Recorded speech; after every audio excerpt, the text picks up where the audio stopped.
Hello everyone, welcome to life study.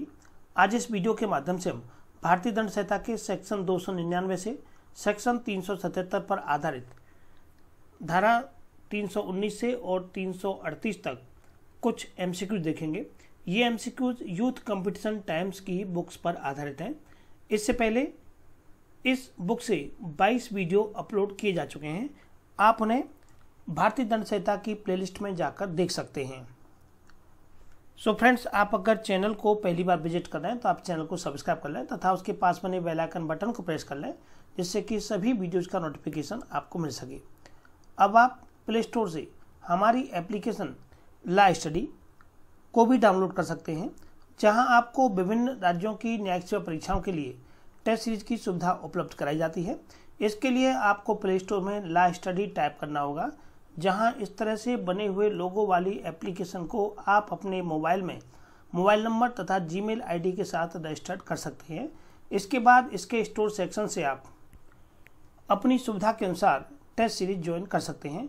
यहां 20 MCQ regular test series English medium में, AIBE exam की practice sheet Hindi medium में तथा 10 प्रश्न प्रतिदिन की law MCQ regular test series Hindi माध्यम में, जो कि ₹1 प्रतिदिन की दर से है, आप इसे भी यहां ज्वाइन कर सकते हैं।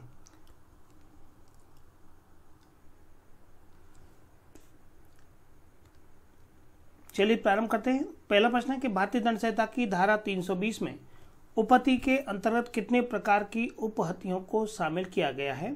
How many kinds of hurts are grievous hurt under section 320 of IPC। 320 जो IPC का सेक्शन है, इसमें कुल 8 प्रकार के हर्ट्स को शामिल किया गया है। धारा 319 ये केवल उपहति को परिभाषित करती है और धारा 320 ये घोर उपहति को बताती है। धारा 319 ये केवल उपहति को परिभाषित करती है तथा धारा 320 ये ग्रीवियस हर्ट को परिभाषित करती है, जिसमें कि 8 प्रकार की उपहतियों का उल्लेख किया गया है। ये 8 प्रकार की उपहतियां हैं। पहला है पुंसत्वहरण, दूसरा है दोनों में से किसी भी नेत्र की दृष्टि का स्थायी विच्छेद, तीसरा है दोनों में से किसी भी कान की श्रवण शक्ति का स्थायी विच्छेद। देखिए, चेहरे पर सबसे ज़्यादा यहाँ प्रभाव जो डाला गया है ये बताया है।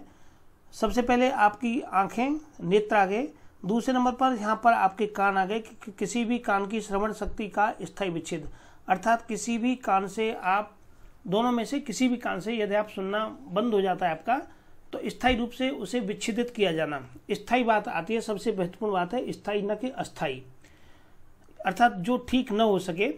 तीसरा है किसी भी अंग या जोड़ का विच्छेद, किसी भी अंग का, शरीर के किसी अंग का या किसी हड्डियों के जो आपस में जॉइंट होते हैं, जोड़ होते हैं, उन जोड़ों का विच्छेद किया जाना या तोड़ा जाना। पांचवा है कि किसी भी अंग या जोड़ की शक्तियों का नाश या स्थायी ह्रास, अर्थात किसी भी अंग, शरीर के जो अंग आपस में जुड़े हुए हैं, उन अंग या जोड़, उन अंगों को या उनके जोड़ को जहाँ से वो जुड़े रहते हैं, उनकी शक्तियों के नाश, उनकी शक्तियों का नाश कर देना, अर्थात वो अपने आप में जुड़े ना रहें, नाश कर देना या स्थायी रूप से ह्रास कर देना या समाप्त कर देना।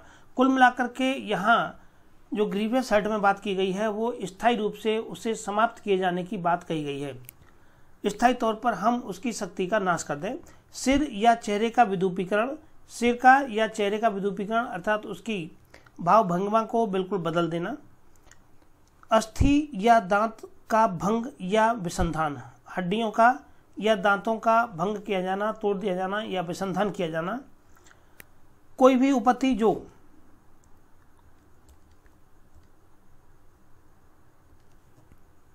जीवन को संकटापन्न उत्पन्न करती, जीवन के लिए संकट उत्पन्न करती है, या जिसके कारण अपहत व्यक्ति या जिसके कारण ऐसा व्यक्ति जिसको कि उपहति की गई है वह 20 दिन तक तीव्र शारीरिक पीड़ा में रहता है या अपने मामूली कामकाज को करने के लिए असमर्थ रहता है। ये 8वें प्रकार है इसमें, और इस 8वें प्रकार में जो मुख्य बात दी गई है वो दिया गया है आपका 20 डेज का जो टाइम पीरियड है, अर्थात कोई ऐसा व्यक्ति जो कि 20 दिन तक ऐसी अवस्था में रहता है जिससे कि वह अपने जो सामान्य कामकाज हैं उन्हें नहीं कर पाता, तब ऐसी स्थिति में ये 8वें प्रकार की उपपत्ति लागू होती है। तो इस तरह से यहाँ कुल मिलाकर के ये 8 प्रकार की उपपत्तियों की बात की गई है।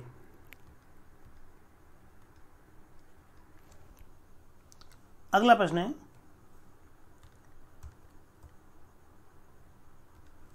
निम्नलिखित में से कौन घोर उपपत्ति के अपराध के लिए आवश्यक तत्व है? Which of the following is are essentials element of offence of grievous hurt? घोर उपपत्ति के लिए जो आवश्यक तत्व है ये पूछा गया है। पहला दिया हुआ है पुंसत्वरण, तो हमने पढ़ा था अभी ऊपर कि पुंसत्वरण इसकी श्रेणी में आता है, शामिल है। दूसरा है किसी भी अंग का जोड़ या विच्छेद, ये भी शामिल था, पुंसत्वरण भी शामिल है। बी भी शामिल है। सी है सिर का या चेहरे का स्थायी रूप से विद्युपीकरण, ये भी शामिल है। ए बी सी तीनों शामिल हो गए। डी दिया हुआ है उपरोक्त सभी, तो सही आंसर यहाँ पर इसका उपरोक्त सभी हो जाएगा कि ये सभी चारों ही जो कथन दिए हुए हैं ये इसमें शामिल हैं।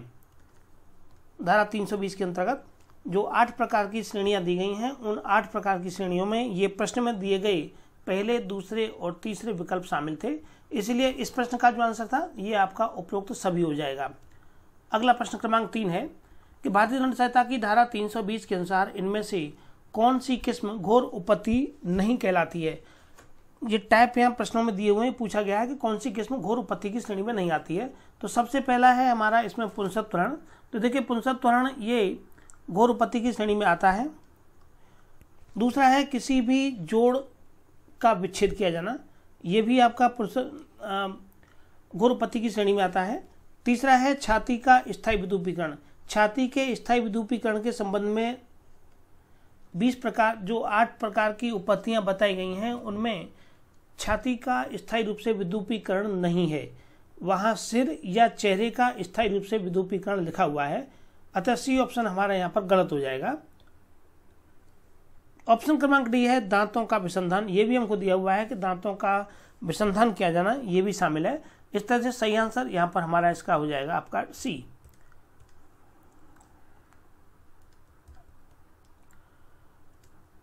प्रश्न क्रमांक 4 है कि भारतीय दंड संहिता की धारा 320 के अंतर्गत उपपत्ति की कितनी किस्म घोर उपपत्ति में सम्मिलित हैं? तो उपपत्ति की कुल 8 किस्में घोर उपपत्ति में सम्मिलित हैं। प्रश्न क्रमांक 5 है कि अने ब के 4 दांत तोड़ दिए। अब देखिए यहाँ दांतों का स्थायी रूप से विसंधान किया जाना या तोड़ा जाना यहाँ बताया गया है। तो अने ब के 4 दांत तोड़ दिए हैं। अने कौन सा अपराध किया है? उपपत्ति कारित करने के प्रयत्न का। तो देखिए उपपत्ति को जो बताया गया है धारा 319 में बताया गया है, तो उपपत्ति कारित करने का प्रयत्न नहीं है क्योंकि उसके द्वारा यहाँ 4 दांत तोड़े जा रहे हैं जो कि घोर उपपत्ति की श्रेणी में आते हैं। तीसरा है उपपत्ति कारित करने का, ये भी गलत है, उपपत्ति कारित करने का नहीं है, ना ही उपपत्ति कारित करने के प्रयत्न का है। धारा 320 के अनुसार ये घोर उपपत्ति कारित करने का, तो सही ऑप्शन यहाँ पर इसका सी हो जाएगा कि घोर उपपत्ति कारित करने के संबंध में ये प्रावधान करता है, तो सही ऑप्शन यहाँ पर इसका सी है। डी है हत्या के प्रयास का, ये भी गलत है, हत्या का प्रयास यहाँ इसमें शामिल नहीं है। तो धारा 320 के अनुसार कुल 8 प्रकार की उपपत्तियों में ये उपपत्तियां शामिल हैं। प्रश्न क्रमांक 6 है कि 2 व्यक्ति ए तथा बी आपस में लड़ाई करते हैं। ए जिसके पास में ब्लेड है ने बी के चेहरे पर ब्लेड से उपपत्ति कारित की, जिससे कि बी के चेहरे पर घाव के जो है स्थायी निशान बन जाते हैं। तो ए ने अपराध कारित करने का दोषी है। तो जैसा कि हमने अभी ऊपर पढ़ा था कि चेहरे का या सिर का स्थायी रूप से विद्युपीकरण किया जाना, स्थायी रूप से चेहरे को या सिर को हम चेंज कर देते हैं, उसके जो नक्शा है वो उन्होंने बदल दिया है, ब्लेड से प्रहार किया है और उस पर एक स्थायी रूप से निशान बन गया है। तो ए के द्वारा कौन सा अपराध कारित किया गया है? घोर या गंभीर उपपत्ति धारदार वस्तु के द्वारा। पहला है असावधानी अथवा उपेक्षा से घोर उपपत्ति, साधारण उपपत्ति धारदार वस्तु के द्वारा, और चौथा है असावधानी अथवा उपेक्षा के से साधारण उपपत्ति। तो यहाँ पर सही ऑप्शन इसका पहला है घोर या गंभीर उपपत्ति जो कि धारदार वस्तु के द्वारा दी गई है, तो सही ऑप्शन यहाँ पर इसका ए है। ए भारतीय दंड संहिता की धारा 325 के अंतर्गत दंडनीय घोर उपपत्ति का दोषी है। धारा 320 के अनुसार जो परिस्थितियां हमें बताई गई हैं, इसका जो दंड है धारा 320 का, यह धारा 325 में दिया जाएगा। जो व्यक्ति घोर उपपत्ति कारित करने का दोषी है।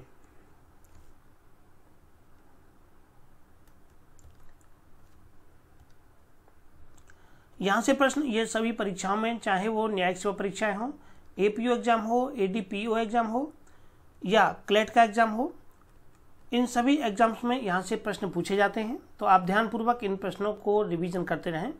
प्रश्न क्रमांक 7 है कि कौन सी उपपत्ति घोर उपपत्ति नहीं है। पहला है किसी भी नेत्र की दृष्टि का स्थायी रूप से विच्छेद। तो किसी भी नेत्र की दृष्टि का स्थायी रूप से विच्छेद किया जाना ये उपपत्ति की श्रेणी में आता है। तो पहला हमारा ये करेक्ट हो जाएगा। उपपत्ति नहीं पूछा गया है लेकिन ये उपपत्ति है। अस्थि का विसंधान ये भी उपपत्ति की श्रेणी में आता है। किसी जोड़ की शक्ति का अस्थायी रूप से ह्रास किया जाना ये भी उपपत्ति की श्रेणी में आता है। और डी दिया हुआ है कि 15 दिन तक तीव्र शारीरिक पीड़ा में रहना। 15 दिन की तीव्र शारीरिक पीड़ा को नहीं बताया गया है, 20 डेज 20 दिन की शारीरिक पीड़ा को बताया गया है। इस तरह से पहले 3 ऑप्शन ए बी सी ये उपपत्ति की परिभाषा में जो 8 प्रकार की उपपत्ति दी गई है उसके मुताबिक सही है। बाकी जो डी ऑप्शन है ये हमारा यहाँ पर गलत है। तो सही ऑप्शन इस प्रश्न के अनुसार हमारा हो जाएगा डी।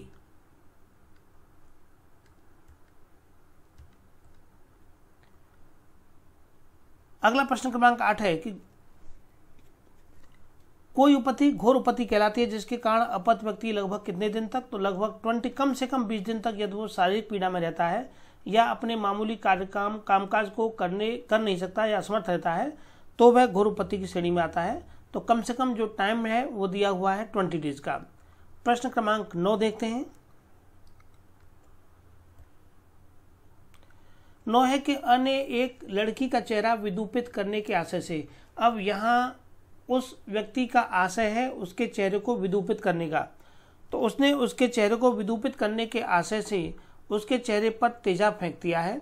यद्यपि उसका चेहरा ठीक हो गया परंतु लगभग 6 माह तक वह घोर शारीरिक पीड़ा झेलती रही। तो ए दोषी है। अब यहाँ देखिए आप कि उसका चेहरा तो ठीक हो गया, स्थायी रूप से विदूपीकरण वाली बात थी, वो यहाँ कंसेप्ट क्लियर नहीं है। लेकिन प्रश्न के अनुसार उस लड़की को 6 महीने तक जो टाइम पीरियड दिया हुआ है वो दिया हुआ है आपको 6 मंथ के 6 महीने तक उसे घोर शारीरिक पीड़ा झेलनी पड़ी है। तो चेहरे का जो पॉइंट दिया हुआ है, चेहरे का पॉइंट दिया हुआ है कि चेहरे का या सिर का स्थायी रूप से विदूपीकरण किया जाना। उस व्यक्ति का आशय था कि चेहरा विदूपित करने के आशय से वो चेहरे को विदूपित करना चाहता था लेकिन चेहरा विदूपित नहीं हुआ है और चेहरा पर तेजाब फेंकने के बाद में उसका चेहरा ठीक हो जाता है। लेकिन लड़की को 6 महीने तक का टाइम लग गया ठीक होने में। तो यहाँ ऐसा व्यक्ति किसके लिए दोषी है? हमला कारित करने का, आपराधिक बल प्रयोग करने का, स्वेच्छा घोर उपपत्ति कारित करने का या हत्या के प्रयत्न करने का। तो यहाँ ऐसा व्यक्ति स्वेच्छा घोर उपपत्ति कारित करने का दोषी है। सही ऑप्शन यहाँ पर इसका सी हो जाएगा।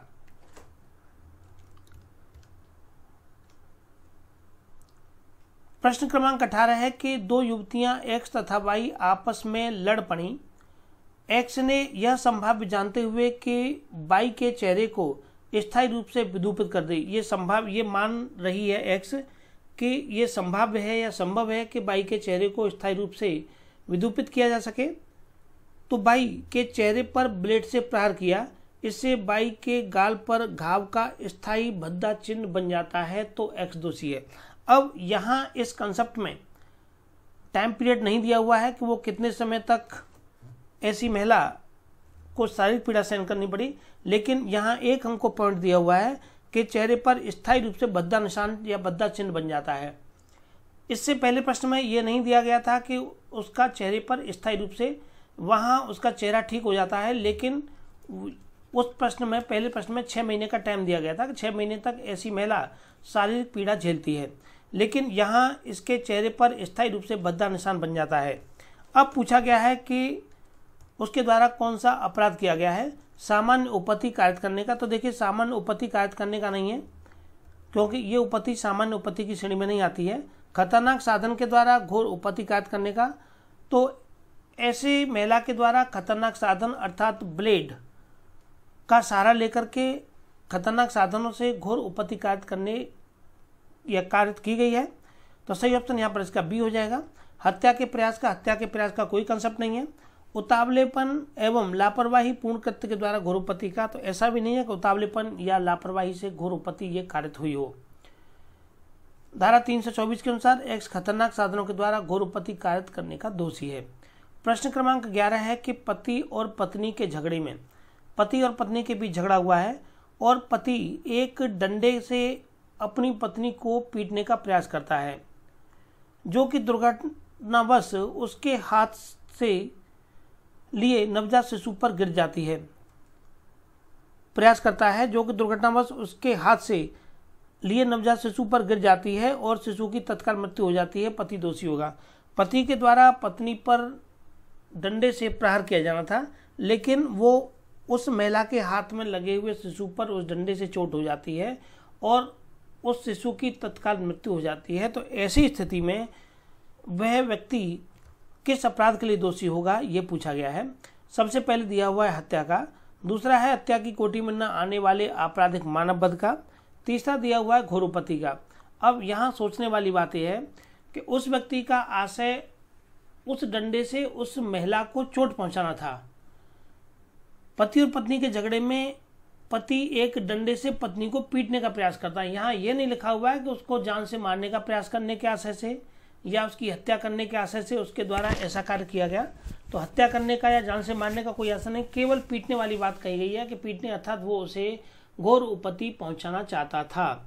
घोरोपति कार्य करने के आशय से वह ऐसा व्यक्ति उसे डंडों से पीट रहा है, लेकिन डंडा अचानक ही किसी बच्चे को लग जाता है और बच्चे की मृत्यु हो जाती है, क्योंकि छोटा बच्चा है, बच्चा नहीं झेल पाएगा इतनी मार को, और शिशु की तत्काल मृत्यु हो जाती है। तो पति दोषी होगा। तो हत्या की कोटि में न आने वाले आपराधिक मानव वध का, तो आपराधिक मानव वध का कोई कंसेप्ट नहीं है। तीसरा ऑप्शन हमको दिया हुआ है घोरोपति का। तो ऐसा व्यक्ति यहाँ घोर उपति के लिए दोषी होगा, क्योंकि वह व्यक्ति यह नहीं जानता था कि ऐसा या इस प्रकार के डंडे से उस बच्चे की मृत्यु हो सकती है, क्योंकि बच्चे के वो डंडा अचानक लग चुका था। उसका कोई आशय नहीं था कि वो बच्चे को मारना नहीं चाह रहा था, लेकिन अगर वो महिला को मारता तो महिला को इससे घोर उपति पहुंचती। तो इसीलिए ऐसा व्यक्ति घोर उपति के लिए दोषी होगा। डी ऑप्शन में दिया हुआ है कि सदोष मानव वध की कोटि में नहीं आने वाली उपेक्षापूर्ण कार्य के द्वारा मृत्यु कायद करने का। तो उपेक्षापूर्ण कार्य के द्वारा मृत्यु कायद करने वाली यहाँ कोई भी कंसेप्ट क्लियर नहीं है। घोरोपति के लिए दंडनीय होगा, क्योंकि प्रस्तुत समस्या में यह सिद्धांत लागू होता है कि उन मामलों में जिनमें की मृत्यु किसी उपति का परिणाम है, मृत्यु किसी उपति का परिणाम है और जिसके विषय में अभियुक्त ये नहीं जानता था। अब यहाँ अभियुक्त ये नहीं जानता था, अभियुक्त ये तो जानता था कि वह डंडे से पिटाई कर रहा है तो घोरोपति पहुंच सकती है, लेकिन वो डंडा एक बच्चे को लग गया है तो बच्चे की मृत्यु स्वाभाविक है, संभाव्य हो जाएगी। तो जिसके विषय में अभियुक्त ये नहीं जानता है कि उससे मानव जीवन को खतरा हो सकता था, क्योंकि छोटे बच्चे वाली बात है, जीवन को खतरा हो सकता था या मृत्यु होना संभावित थी, तो उन मामलों में घोर उपति हेतु दंड देना चाहिए, न कि आपराधिक मानव वध या हत्या हेतु। भले ही मृत्यु कारित की गई हो, भले ही ऐसी स्थिति में मृत्यु कारित हो जाती है, तो भी ऐसे व्यक्ति को केवल घोर उपति के लिए ही दंडित किया जाएगा, न कि आपराधिक मानव वध की श्रेणी में न आने वाले वध के लिए दंडित किया जाएगा। अतः विकल्प सी घोर उपति के रूप में सही माना जाएगा। प्रश्न क्रमांक 12 है कि अम्ल हमले के प्रत्येक आहत व्यक्ति को न्यूनतम राशि 3 लाख रुपए प्रतिकर भुगतान के आदेश को माननीय उच्चतम न्यायालय ने किस मामले में दिया है। अर्थात किसी व्यक्ति पर एसिड से अटैक होता है तो उसे 3 लाख रुपए का प्रतिकर भुगतान किया जाएगा। ये मामला किस मामले में सर्वोच्च न्यायालय के द्वारा दिया गया? तो लक्ष्मी विरुद्ध भारत संघ या लक्ष्मी वर्सेज भारत संघ के मामले में, सुजय मित्रा विरुद्ध या वर्सेज पश्चिम बंगाल राज्य के मामले में, वेन्नाघाट अनुराधा समीर वर्सेज रेन्नाघाट मोहनदास समीर के मामले में। तो इसका सही ऑप्शन, इसका ऑप्शन क्रमांक ए है कि लक्ष्मी वर्सेज भारत संघ के मामले में सुप्रीम कोर्ट के द्वारा ये निर्णय दिया गया था। लक्ष्मी वर्सेज भारत संघ 2014 सुप्रीम कोर्ट के बाद में उच्चतम न्यायालय ने ये आदेशित किया था कि एसिड अटैक के प्रत्येक मामले में प्रतिकर की राशि 3 लाख रुपए दिया जाना चाहिए। प्रश्न क्रमांक 13 है कि ए बी पर एसिड फेंकता है, ए के द्वारा बी पर एसिड फेंका गया है जिससे कि बी को गंभीर उपति कारित होती है। भारतीय दंड संहिता के तहत ए किस न्यूनतम दंड के लिए दोषी होगा? तो भारतीय दंड संहिता के अंतर्गत ये ए यहाँ पर ये कम से कम 10 वर्ष तक के दंड के लिए दंडित किया जाएगा। सही ऑप्शन यहाँ पर इसका सी है। भारतीय दंड संहिता की धारा 326 ए के तहत तेजाब के प्रयोग से स्वेच्छा घोर उपति कारित करना दंडनीय अपराध है, जिसके लिए न्यूनतम दंड 10 वर्ष का कारावास का प्रावधान किया गया है। अर्थात कम से कम 10 वर्ष तक के कारावास की सजा तो ऐसे व्यक्ति को दी जाएगी। प्रश्न क्रमांक 14 है कि निम्नलिखित में से कौन सा तत्व भारतीय दंड संहिता की धारा 326A में वर्णित अम्ल हमला के अपराध का एक आवश्यक तत्व नहीं है। एसिड अटैक के अंतर्गत कौन कौन से एलिमेंट बताए गए हैं, उनमें से एक यहाँ शामिल नहीं है। पहला है कि आंशिक क्षति, विरूपता या जलन। दूसरा है अंगभंग, विरूपण या विकलांगता। तीसरा है क्षति, विरूपण या घोरोपति। और चौथा है केवल शारीरिक दर्द। तो ये कौन सा इसमें शामिल नहीं है? एसिड अटैक से क्या क्या मामले आ सकते हैं सामने आ सकते हैं? भारतीय दंड संहिता की धारा 326A में वर्णित अम्ल हमले के अपराध का एक आवश्यक एलिमेंट नहीं है। तो सबसे पहला हो गया आंशिक क्षति, विरूपता। अगर किसी व्यक्ति के ऊपर यदि आप एसिड फेंकेंगे, एसिड से अटैक करेंगे, तो जाहिर सी बात है कि उसको आंशिक क्षति होगी, विरूपता आ सकती है या जलन होगी उसे, अंगभंग, विरूपण या विकलांगता। कुछ इस प्रकार के एसिड भी होते हैं कि यदि किसी हाथ या पैर पर उस पर फेंक दिए जाते हैं तो हाथ या पैर या कार्य करना बंद कर देते हैं, तो इससे विकलांगता संभाव्य है, आ सकती है। तो अंगभंग किया जाना, इतना ज़्यादा एसिड में एसिड की मात्रा इतनी ज़्यादा है कि पूरा हाथ जल जाए या पैर जल जाए या किसी भी ऐसे अंग पर फेंका जाए तो वो जल जाए। आप देखते होंगे बहुत से लोगों के चेहरे या हाथ या पैर बिल्कुल सफ़ेद रहते हैं, कई जगह उन पर सफ़ेद प्रकार के धब्बे भी रहते हैं, तो वो एसिड के कारण जले हुए लोगों की स्थिति रहती है। तो अंगभंग, विरूपण या विकलांगता ये भी शामिल है। सी है कि क्षति, विरूपण या घोरोपति। घोरोपति भी कारित होना संभाव्य है, क्षति होना संभाव्य है तथा विरूपण भी होना संभाव्य है। और ऑप्शन क्रमांक डी है केवल शारीरिक दर्द। केवल शारीरिक दर्द इस श्रेणी में नहीं आता है, बाकी सभी ऑप्शन क्रमांक ए, बी, सी ये तीनों इसमें शामिल है। भारतीय दंड संहिता की धारा 326A के अनुसार जो कोई किसी व्यक्ति के शरीर के किसी भी भाग या किन्हीं भी भागों को उस व्यक्ति पर अम्ल फेंक करके या अम्ल दे करके या अन्य साधनों का ऐसा कारित करने का आशय या ज्ञान से कि यह संभाव्य है कि वह ऐसी क्षति या उपपत्ति कारित कर सकेगा करके स्थायी या आंशिक नुकसान कारित करता है या अंग विकार करता है या जलाता है या विकलांग बनाता है या विरूपित करता है या निशक्त बनाता है या घोर उपपत्ति कारित करता है, वह दोनों में से किसी भी भांति के कारावास से जिसकी अवधि 10 वर्ष से कम की नहीं होगी, किंतु जो आजीवन कारावास तक हो सकता है, दंडित किया जाएगा और जुर्माने से भी दंडनीय होगा। प्रश्न क्रमांक 15 है कि अम्ल का प्रयोग करके स्वेच्छा घोरोपति कारित करने पर न्यूनतम दंड का प्रावधान कितना है?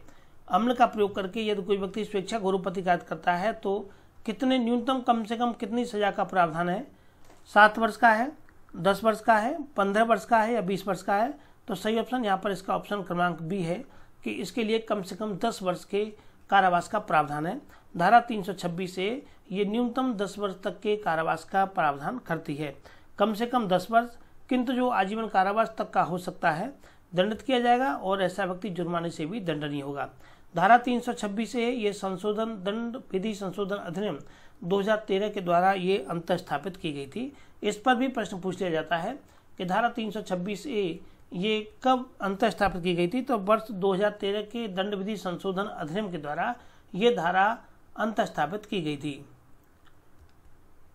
प्रश्न क्रमांक 16 है स्वेच्छा तेजाब डालना या तेजाब डालने का प्रयत्न करना भारतीय दंड संहिता 1860 के अंतर्गत एक दंडनीय अपराध है। किस सेक्शन में पूछा गया है? तो धारा 326A, धारा 326B, धारा 228A तथा धारा 228 में स्वेच्छा तेजाब डालना या तेजाब डालने का प्रयत्न करना ये भारतीय दंड संहिता के अधीन एक अपराध बताया गया है। किस सेक्शन में? 326A में या 326B में? तो भारतीय दंड संहिता की धारा 326B के अंतर्गत स्वेच्छा तेजाब फेंकना या अम्ल फेंकना या फेंकने का प्रयत्न करना एक दंडनीय अपराध बताया गया है। धारा 326A के अंतर्गत अम्ल आदि का प्रयोग करके स्वेच्छा घोरोपति कारित करना बताया गया है। 326A ये घोरोपति कारित किए जाने के संबंध में है, अम्ल आदि का प्रयोग करके स्वेच्छा घोरोपति कारित करना है। और 326B के अंतर्गत स्वेच्छा तेजाब या फेंकना या फेंकने का प्रयत्न करना एक दंडनीय अपराध की श्रेणी में बताया गया है। धारा 326A तथा धारा 326B को दंड विधि संशोधन अधिनियम 2013 जो कि 3 फरवरी 2013 से प्रभावी हुआ था के द्वारा अंतर स्थापित किया गया था।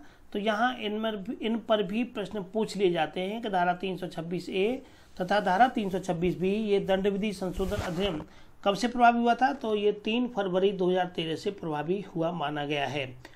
प्रश्न क्रमांक 17 है कि किसी भी व्यक्ति पर स्वेच्छा तेजाब फेंकने का प्रयत्न करना भारतीय दंड संहिता की किस धारा के अंतर्गत दंडनीय है, 326A, 326B या क या ख तथा इनमें से कोई नहीं। तो ये 326B के अंतर्गत तेजाब फेंकने का प्रयत्न करना ये भारतीय दंड संहिता की 326B धारा के अंतर्गत दंडनीय है और 2013 के अमेंडमेंट के द्वारा इस धारा 326B को अंतःस्थापित किया गया था। प्रश्न क्रमांक 18 है कि एक राजस्व अधिकारी राजस्व की बकाया धनराशि को जो यह पर देय है देने को यह को विवश करने के लिए उसे यातना देता है, कब भारतीय दंड संहिता 1860 की निम्न में से किस धारा के अंतर्गत दोषी है।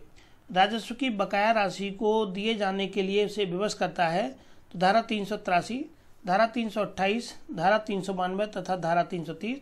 तो सही ऑप्शन इसका यहाँ पर ऑप्शन क्रमांक डी है कि धारा 330 के अंतर्गत ऐसा मामला इसके तहत आएगा।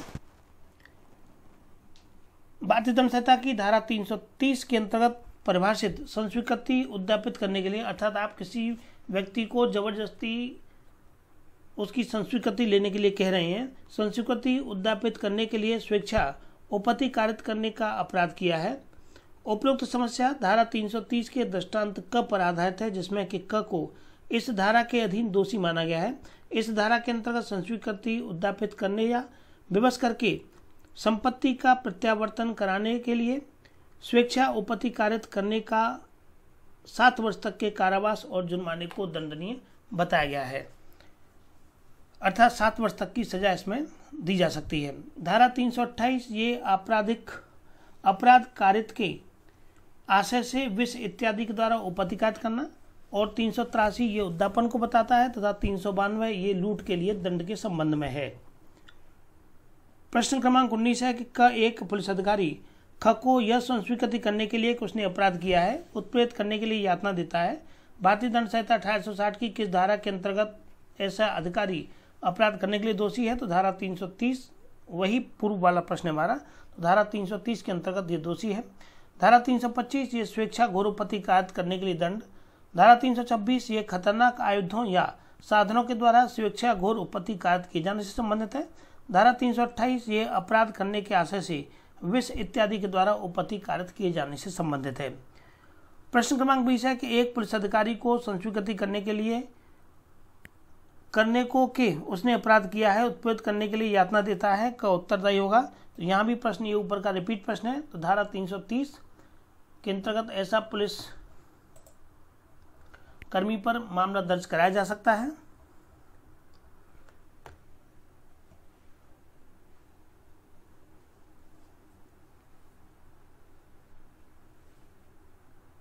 ऑप्शन में दिया हुआ है हमले का या संस्वीकृति उद्यापित करने के लिए स्वेच्छा उपपत्ति कारित करने का, तो सही ऑप्शन यहाँ पर इसका बी हो जाएगा कि ऐसे व्यक्ति को संस्वीकृति उद्यापित करने के लिए कि वह ऐसा व्यक्ति अपनी स्वीकृति या कन्फेक्शंस इस मामले में दे दे, तो सही ऑप्शन इसका बी हो जाएगा धारा 330 के अंतर्गत। और इसके लिए जो सजा का प्रावधान है वो 7 वर्ष तक के कारावास एवं जुर्माने का प्रावधान है।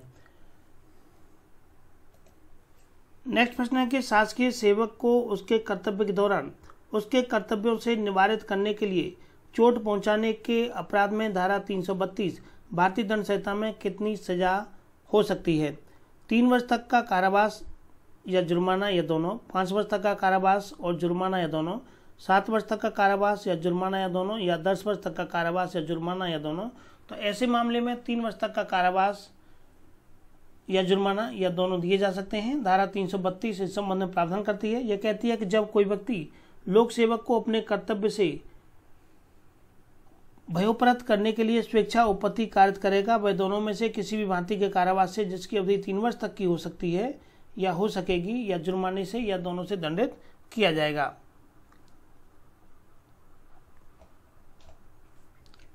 नेक्स्ट प्रश्न क्रमांक 25 है कि गंभीर और अचानक प्रकोपन पर किसी व्यक्ति को स्वेच्छा उपपत्ति कारित करना दंडनीय है किस धारा के अंतर्गत, तो गंभीर और अचानक प्रकोपन पर किसी व्यक्ति को स्वेच्छा उपपत्ति कायद करना दंडनीय है धारा 334 के अंतर्गत। धारा 334 के तहत गंभीर और अचानक प्रकोपन पर किसी व्यक्ति को स्वेच्छा उपपत्ति कायद करना दंडनीय है। धारा 334 के तहत जो कोई गंभीर और अचानक प्रकोपन पर स्वेच्छा उपपत्ति कायद करेगा वह दोनों में से किसी भी भांति के कारावास से, जिसकी अवधि 1 मास तक की हो सकेगी, या 500 रुपये जुर्माने से या दोनों से दंडित किया जाएगा। तो चलिए फ्रेंड्स, आज के वीडियो में इतना ही। इससे आगे के वीडियो में हम सदोष अवरोध एवं सदोष परिरोध अर्थात धारा 339 से और 348 पर आधारित MCQ जो कि यूथ कंपटीशन टाइम्स की बुक्स पर आधारित है को देखेंगे। सभी एग्जाम्स के लिए, क्लैट एग्जाम के लिए एवं अन्य ऐसी परीक्षाओं के लिए जिसमें कि भारतीय दंड संहिता वाले भाग से प्रश्न पूछे जाते हैं, उन सभी के लिए आप इस वीडियो को फॉलो कर सकते हैं। अब आप प्ले स्टोर से हमारी एप्लीकेशन ला स्टडी को डाउनलोड करके मात्र 1 रुपये प्रतिदिन की दर से हिंदी माध्यम 10 प्रश्न प्रतिदिन की रेगुलर टेस्ट सीरीज को आप ज्वाइन कर सकते हैं। यहाँ आपको 10 प्रश्न प्रतिदिन विभिन्न विधि से संबंधित विषय जिनमें कि IPC, CRPC, evidence, constitution, CPC, TP act, contract act आदि शामिल रहते हैं पर प्रश्न दिए जाते हैं जो कि परीक्षाओं की दृष्टि से काफ़ी महत्वपूर्ण है एवं आप अपनी तैयारी को और बेहतर बना सकते हैं। So thank you for watching this video.